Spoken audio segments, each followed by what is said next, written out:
आज हम आपके साथ एक ऐसी प्रेरणादायक कहानी पर नजर डालने जा रहे हैं जो न सिर्फ दिल को छू लेगी बल्कि आपको यह सिखाएगी कि ईमानदारी का फल कभी खाली नहीं जाता।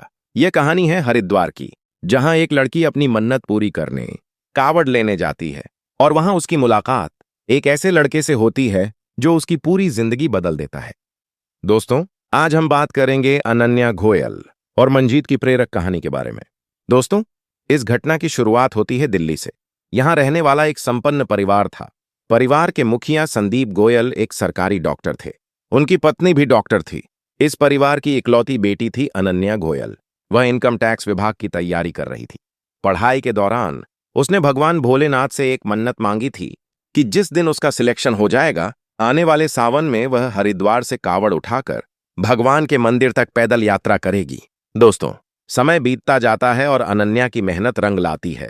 उसका चयन आयकर विभाग में हो जाता है। पूरे घर में खुशियों का माहौल हो जाता है। रिश्तेदार, दोस्त सभी बधाइयां देने लगते हैं। एक दिन अनन्या अपने पिता संदीप गोयल के पास जाती है और कहती है, पिताजी, मैंने भगवान भोलेनाथ से मन्नत मांगी थी। मैं हरिद्वार से कावड़ यात्रा करना चाहती हूं। यह सुनकर संदीप गोयल थोड़े परेशान हो जाते हैं। उनकी बेटी को उन्होंने फूलों की तरह पाला था। वह कभी धूप में नहीं निकली थी। ऐसी गाड़ियों से कॉलेज और कोचिंग जाती थी। उन्हें डर था कि पहाड़ी रास्ते, बारिश, थकान, कहीं बेटी को कोई परेशानी न हो जाए। उन्होंने अनन्या को समझाने की कोशिश की, लेकिन वह अपनी जिद पर अड़ी रही। उसने कहा, पिताजी, कुछ भी हो जाए, मैंने संकल्प लिया है, मैं पूरा करूंगी। आखिरकार पिता को हार माननी पड़ी।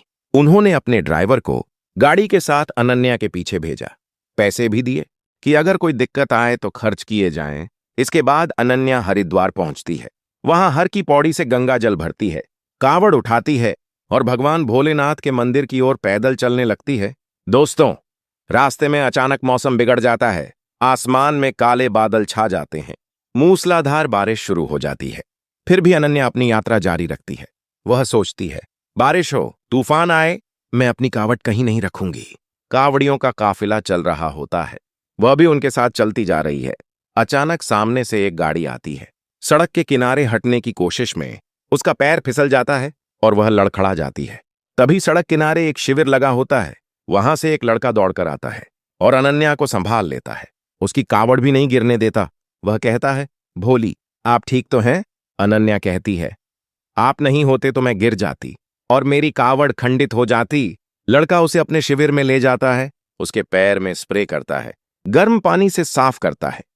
उसकी यह सेवा भाव देखकर अनन्या बहुत प्रभावित होती है। वह उससे बातें करने लगती है। अनन्या पूछती है, तुम्हारा नाम क्या है? वह बताता है, मेरा नाम मंजीत है। मैं हरिद्वार का ही रहने वाला हूं। मेरे पिता नहीं है, बस मेरी माँ है जो बीमार रहती हैं।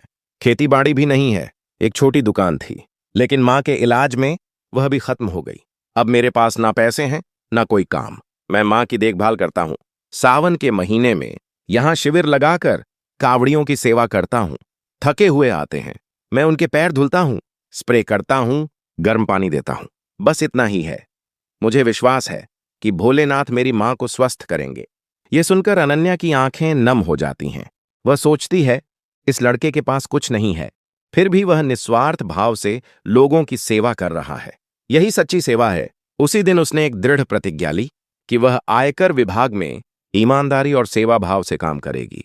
कभी किसी गरीब को नहीं सताएगी, कभी रिश्वत नहीं लेगी। अनन्या मंदिर में जल चढ़ाती है और वापस जाते समय मंजीत से मिलने रुकती है। देखती है कि मंजीत 5-7 कावड़ियों की सेवा कर रहा है। वह भी उसके साथ सेवा में लग जाती है। ड्राइवर यह देखकर हैरान हो जाता है और उसके पिता को फोन कर देता है। संदीप गोयल कहते हैं, बेटी, तुम्हारा काम पूरा हो गया, अब घर आ जाओ। लेकिन अनन्या कहती है, पिताजी, यह व्यर्थ काम नहीं है, यह सच्ची सेवा है। मुझे 2 घंटे की और सेवा कर लेने दीजिए। पिता ने मजबूरन मान लिया। अनन्या मंजीत के साथ खाना खाती है। उसकी खिचड़ी देखकर उसे लगता है कि यह सच में बहुत गरीब है, फिर भी सेवा में लगा है। वह उसके साथ दिन भर काम करती है।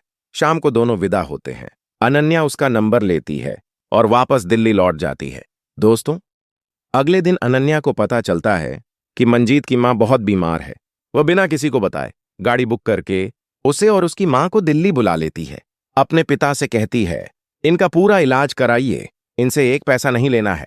संदीप गोयल को जब पूरी बात पता चलती है तो वह बहुत खुश होते हैं। मंजीत की मां का इलाज शुरू होता है। एक सप्ताह में उनके स्वास्थ्य में सुधार हो जाता है। संदीप गोयल न केवल इलाज करवाते हैं, बल्कि मंजीत को रहने के लिए अपना मकान भी दे देते हैं और नौकरी दिलवाते हैं। अब तीनों एक परिवार की तरह रहने लगते हैं। धीरे धीरे अनन्या और मंजीत को एक दूसरे से प्यार हो जाता है। एक दिन अनन्या अपने पिता को रिश्ते के बारे में बताती है। पहले तो संदीप गोयल को थोड़ा झटका लगता है, लेकिन वह कहते हैं, जब तुम्हें यही पसंद है तो मुझे कोई ऐतराज नहीं है। प्यार के बीच में नहीं आना चाहता। दोस्तों, जल्द ही दोनों की शादी हो जाती है। शादी में बहुत बड़े बड़े लोग आते हैं। संदीप गोयल गर्व से कहते हैं कि यह मंजीत बहुत बड़ा बिजनेसमैन है। हरिद्वार में उसका बहुत बड़ा कारोबार है। कोई भी इसकी सच्चाई जांचने नहीं जाता। सब लोग आशीर्वाद देकर जाते हैं। आज दोनों सुखी जीवन जी रहे हैं। मंजीत अनन्या को आंखों पर बिठाकर रखता है। संदीप गोयल ने मंजीत को अपना बेटा बना लिया है। यह कहानी हमें सिखाती है कि अगर हम ईमानदार हैं, सेवा भाव रखते हैं और भगवान पर विश्वास करते हैं, तो हमारी जिंदगी कैसे बदल सकती है। कष्ट कितना भी बड़ा हो, वह एक झटके में कट जाता है। हमें बस अपने अच्छे कर्मों पर विश्वास रखना चाहिए। दोस्तों, इस कहानी को सुनाने का मकसद कोई दुखी करना नहीं है, बल्कि आपको यह सीख देना है कि सेवा से बढ़कर धर्म नहीं, ईमानदारी से बढ़कर पूंजी नहीं। इस पूरी कहानी पर आपके क्या विचार हैं, हमें कमेंट में जरूर बताएं। साथ ही आप इस वीडियो को किस शहर से देख रहे हैं, यह भी जरूर लिखें। अगर आपको हमारी मेहनत पसंद आई हो तो कृपया इस वीडियो को लाइक करें और अपने दोस्तों के साथ शेयर करें, ताकि यह प्रेरणादायक कहानी ज्यादा से ज्यादा लोगों तक पहुंच सके। अगर आपने अब तक हमारे चैनल को सब्सक्राइब नहीं किया है तो कृपया अभी सब्सक्राइब कर लें। धन्यवाद।